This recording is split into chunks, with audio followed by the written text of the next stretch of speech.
नमस्कार दोस्तों, कैसे हैं आप सभी लोग। उम्मीद करता हूं कि आप सभी लोग अच्छे होंगे। और आज फिर आपका एक बार फिर स्वागत हमारे रुद्रा माइंड मैप चैनल पे। और आज मैं आपके लिए एक अलग वीडियो लेके आया हूं और ये वीडियो रहने वाली है सीसीटीसी के लिए। यानी कि अभी लेटेस्ट में आने वाले मार्च या अप्रैल में जो एग्जाम होने वाले हैं उसमें सीसीटीसी से संबंधित मैंने यहाँ पर एक वीडियो यहाँ पर अभी लाई है। और ये वीडियो सीसीटीसी के लिए रामबाण साबित होने वाली है। और रामबाण इसलिए साबित होने वाली है क्योंकि यहां पर मैंने जो टॉपिक लिए हैं इससे अगर क्वेश्चन बनेगा तो क्वेश्चन में अंत तक इसलिए देखना क्योंकि ये चीजें बिल्कुल भी मिस नहीं होनी चाहिए। इसमें मैंने फालतू चीजें कवर की ही नहीं है। मैंने एग्जाम ओरिएंटेड क्वेश्चन जो एग्जाम ओरिएंटेड जो टॉप पॉइंट है उन्हीं को ही मैंने यहाँ पर नोट किया हुआ है। तो आपको पूरी वीडियो देखनी है। जितने भी यहाँ पर जो है नोट किया हुआ टॉपिक है वो यहाँ पर बहुत इंपॉर्टेंट होने वाला है। तो वो रहेगी सीसीटीसी के लिए। तो जो भी भाई बंधु सीसीटीसी की तैयारी कर रहे हैं उनके लिए बहुत इंपॉर्टेंट होने वाली है। तो यहां पर हम शुरू करते हैं। सबसे पहले अमानती समानगर। अमानती समानगर होता क्या है? इसको हम क्लॉक रूम भी बोलते हैं। क्लॉक रूम होता क्या है? यानी कि ये जो क्लॉक रूम जो बनाए जाते हैं ये कुछ कुछ स्टेशन पर बनाए जाते हैं। यानी कि सभी स्टेशन पर यह उपलब्ध नहीं होते हैं, लेकिन मुख्य जो स्टेशन है वहां पर क्लॉक रूम की सुविधा होती है। यात्री का जो भी सामान होता है उसको सुरक्षित रखने के लिए ये स्टेशन पर क्लॉक रूम बनाए जाते हैं। अब ये क्लॉक रूम होते क्या है, इसमें क्या क्या फैसिलिटीज है और ये कैसे कैसे ये वर्क करता है।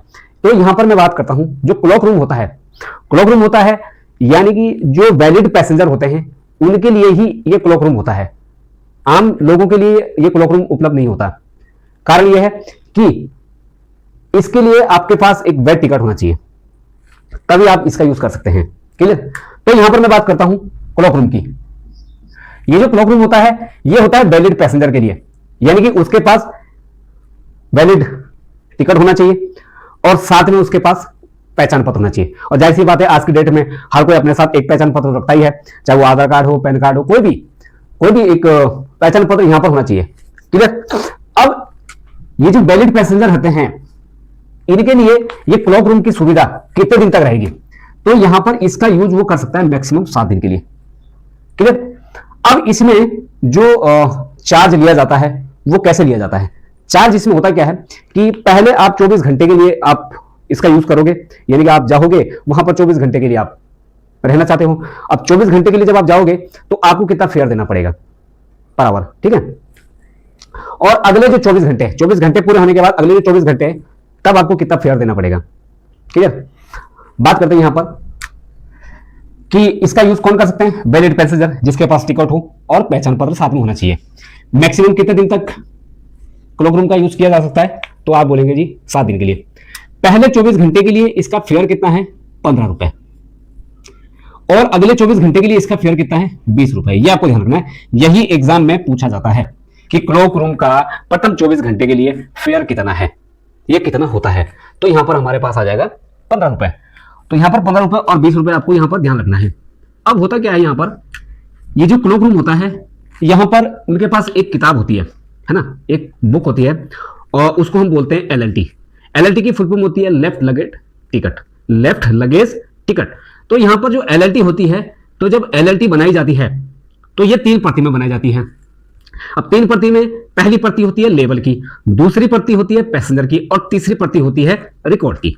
अभी जो लेवल की जो पर्ची होती है, यानी कि पहली जो लेवल की प्रति होती है, ये जो आप सामान वहां पर रखोगे ये सामान पर चिपकाई जाती है।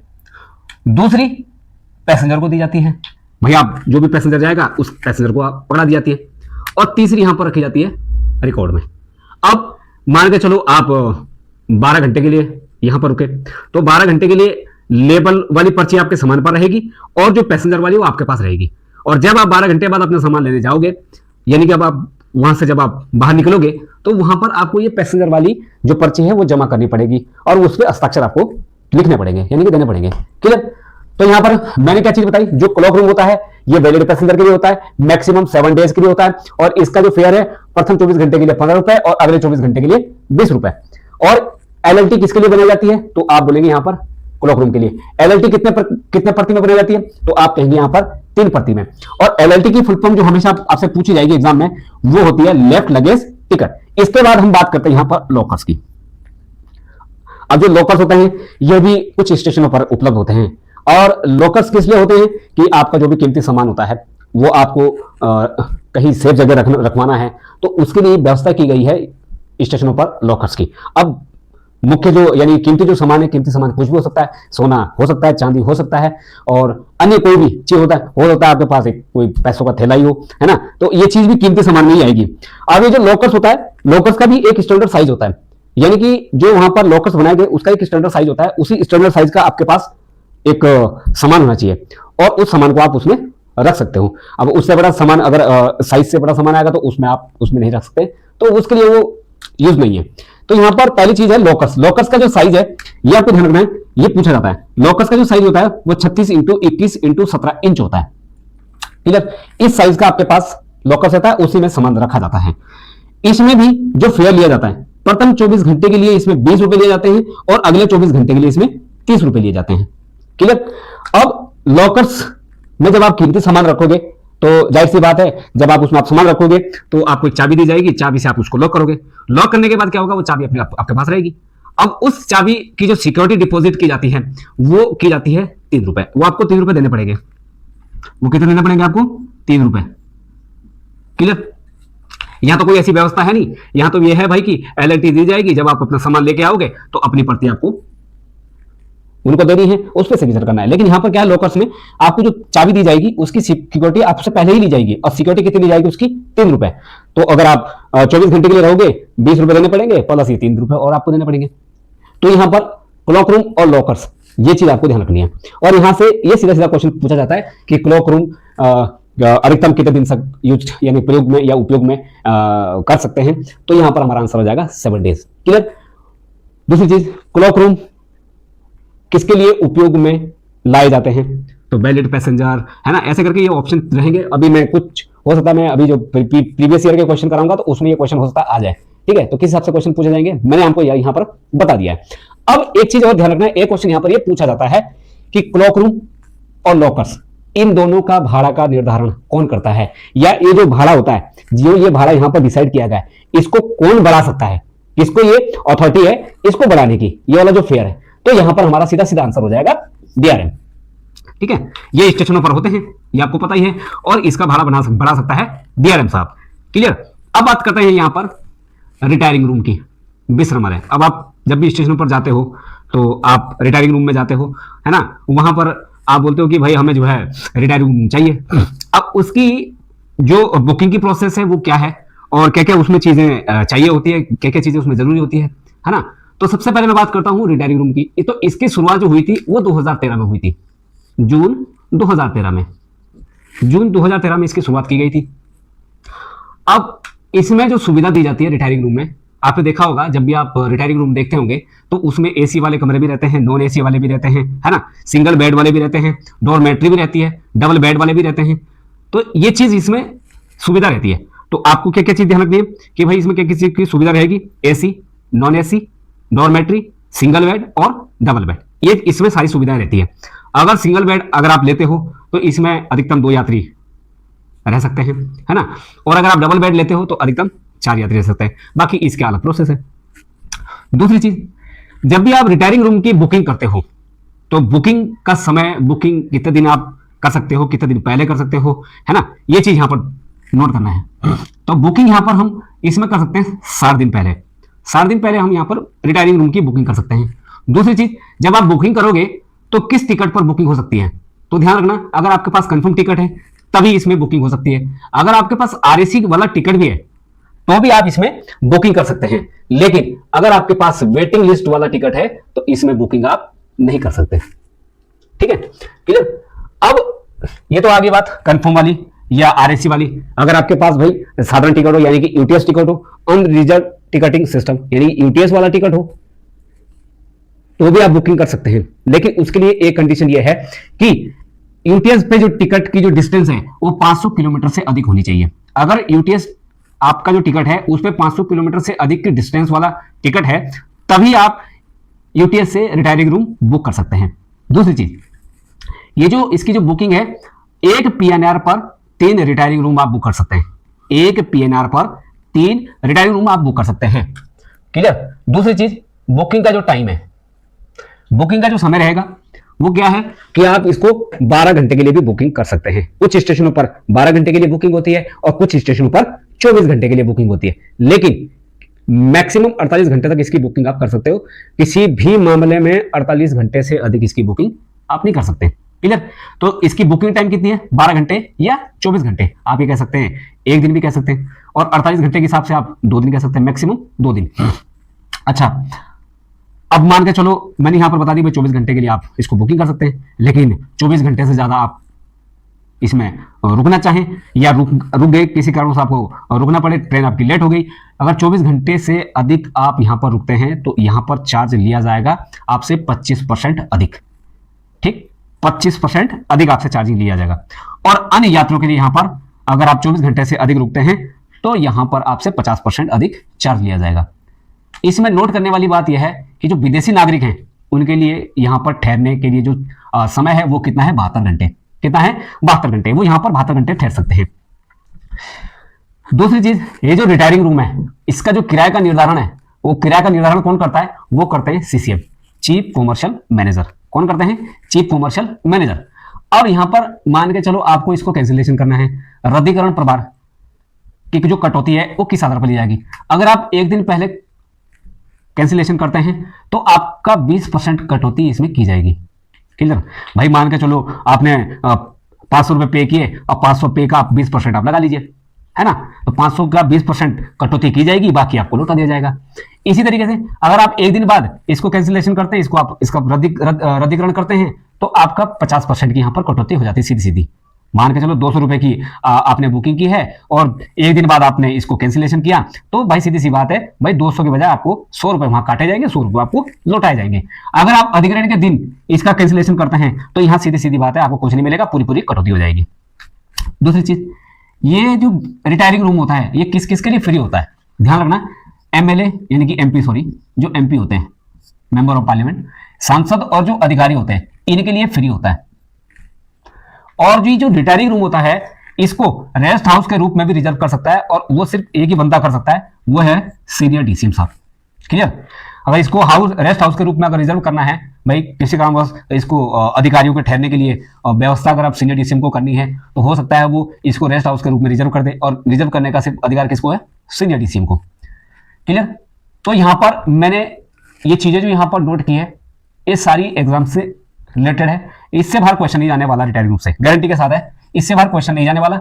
इसमें एक चीज है, जब आप इसका आरक्षण करोगे तो इसका सीधा सीधा फंडा क्या है कि पहले आओ पहले पाओ, बस आपके पास टिकट कंफर्म होना चाहिए। तो आप भाई पहले जाओगे तो आपको पहले मिलेगा रूम, बाद में जाओगे तो जाहिर सी बात आपको बाद में मिलेगा, हो सकता है बाद में फुल हो जाए तो आपको ना ही मिले। ठीक है? तो ये चीज आपको ध्यान रखनी है। तो पहले जाओ और पहले पाओ। अब मैं यहां से कह सकता हूं कि भाई पहले जाओ पहले पाओ, है ना? ये चीज हो सकती है इसमें। दूसरी चीज, रिटायरिंग रूम में सुविधा कौन किस किस की है? AC, non AC, dormitory, single और डबल बेड की बुकिंग इसमें आप 7 दिन पहले कर सकते हैं। बुकिंग के लिए आपके पास टिकट कंफर्म और आरएसी होना चाहिए। वेटिंग लिस्ट में इसमें बुकिंग होगी। अगर यूटीएस से आपको बुकिंग करनी है तो यूटीएस टिकट 500 किलोमीटर से अधिक दूरी का होना चाहिए। एक पीएनआर पर 3 रिटायरिंग बुक कर सकते हैं। बुकिंग का समय 12 घंटे के लिए और 24 घंटे के लिए है, मैक्सिमम 48 घंटे के लिए है। अगर आप 24 घंटे से अधिक रुकते हो तो आपको चार्ज देना पड़ेगा 25% अधिक। अन्य यात्रियों के लिए 50% अधिक है। विदेशी नागरिक यहाँ ठहर सकते हैं 72 घंटे के लिए, विदेशी नागरिकों के लिए अलग से छूट है। अगर किराए का निर्धारण की बात पूछे आपसे तो सीसीसीएम है, इनके चीफ कॉमर्शियल मैनेजर है। रद्दीकरण प्रभार पूछा जाएगा तो एक दिन पहले 20%, एक दिन बाद 50% और अधिग्रहण के दिन पूरी कटौती यहां पर हो जाएगी। फ्री किस किस किस के लिए? सांसद और अधिकारी के लिए। रेस्ट हाउस के रूप में इसको कौन रिजर्व कर सकता है? सीनियर डीसीएम साहब। क्लियर? और आरक्षण यहां पर कैसे किया जाएगा? पहले आओ और पहले पाओ। क्लियर? यहां आपको यह बात समझ में आ गई। अब चलते हैं यहां पर बुकिंग कोड और कोच कोड।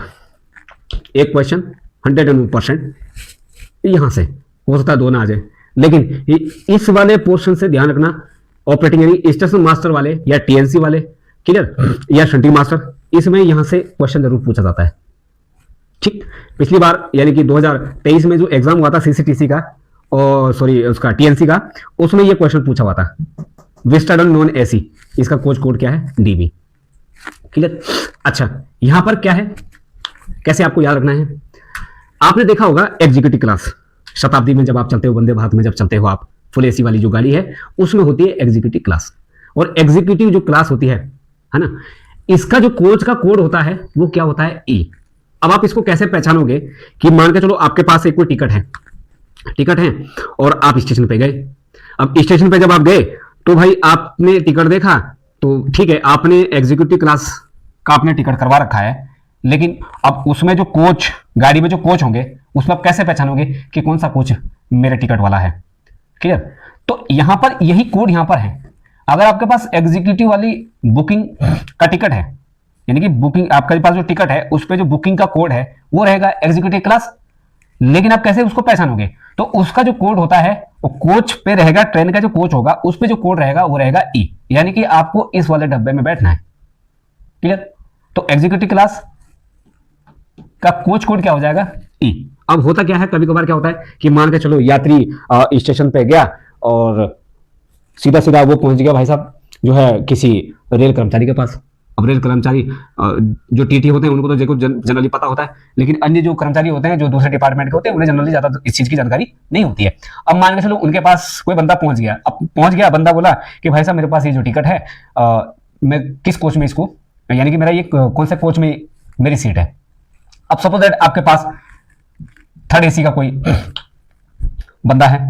अब थर्ड एसी का बंदा आपके पास आया, 3A लिखा हुआ है, आप तो समझ गए कि भाई AC 3 टायर है, थर्ड एसी सब समझते हैं, लेकिन थर्ड एसी का जो डब्बा है उस पर कोड लिखा रहता है।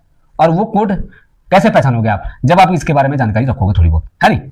तो यहां पर क्या है, एग्जीक्यूटिव जो क्लास है उसका कोड, कोच कोड क्या होगा? ई। आपने देखा होगा फर्स्ट एसी में लिखा होता है H। क्या लिखा होता है? H।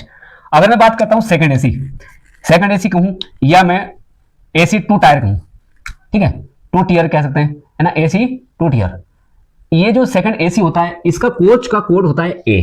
क्या होता है? ए। अगर मैं बात करता हूं 3 टायर यानी कि AC 3 टायर या थर्ड एसी, इसका जो कोच कोड होता है वो होता है B, B1 B2 B3 B4 ऐसे करके, है ना, A1 A2 ऐसे करके। अगर मैं बात करता हूं थर्ड ई, ये होता है AC third economy, AC third economy, और थर्ड इकोनॉमी का जो कोड होता है वो होता है M। ये आपको ध्यान रखना है, जनरली लोगों को ये पता नहीं होता। थर्ड इकोनॉमी का कोड होता है M, M1 M2 ऐसे करके। फिर मैं बात करता हूं AC chair car, AC chair car, इसका जो कोड होता है वो होता है C। ये होता है स्लीपर का कोड होता है S। आपने देखा होगा S1 S2 S3 ऐसे करके यहां पर इसका कोड होते हैं। यह आता है सेकंड सीटिंग का कोड होता है D। क्लियर? अब मैंने यहां पर अनुभूति क्लास लिखा है, ठीक है, हो सकता है आपके एग्जाम में ये पूछा जाए, मैंने यहां पर नोट किया है। जो अनुभूति क्लास होती है उसका बुकिंग का कोड यानी कि आपके टिकट पर रहेगा EA, और EA का मतलब होता है कि कोच का कोड रहेगा K। फर्स्ट क्लास का FE होता है, ये आपको ध्यान रखना है, ये एग्जाम में पूछा जाता है।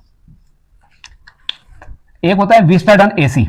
जो विस्टाडन AC होता है इसका जो बुकिंग कोड होता है वो होता है EV, और कोच कोड भी इसका EV ही होता है।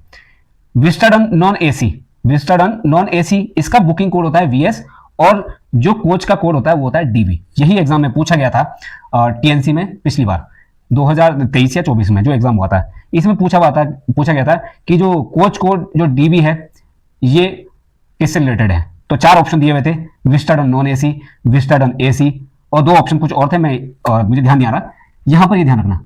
तो विस्टाडन नॉन AC का कोच कोड क्या है? DB। तो ये चीज आपको ध्यान रखना है। फिर यहां पर एक चीज ये नोट करनी है, जो गरीब रथ एक्सप्रेस होती है उसमें जो थर्ड AC होता है और AC चेयर कार होती है। ये जो गरीब रथ एक्सप्रेस है ये भी फुली AC है। फुली AC में इसमें सिर्फ 2 ही श्रेणियां आती हैं, एक थर्ड AC आती है और एक AC चेयर कार आती है। अब ये जो गरीब रथ है इसका जो थर्ड AC 3 टायर है, इसका कोच का कोड जो रहेगा वो रहेगा G। क्या रहेगा? G। और इसकी जो AC चेयर कार वाला जो कोड रहेगा वो C के बजाय क्या रहेगा?